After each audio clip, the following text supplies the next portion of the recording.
impressive looking eagle on my arm is the white-tailed sea eagle. The white-tailed sea eagles can be found throughout the coastal areas of Europe. Now, the most dramatic of all relationships between man and eagle is very much alive and well in the remote mountains of Western Mongolia.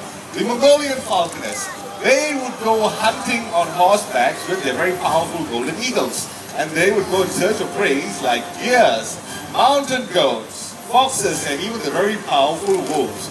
So can you imagine how powerful an eagle has to be in order to subdue a beast like the wolf? Now, this is Junior, everyone, that's his name. And let's watch him make a fly all the way back home. Wow, look at the wingspan, everyone. Let's give Junior a big round of applause. Thank you very much.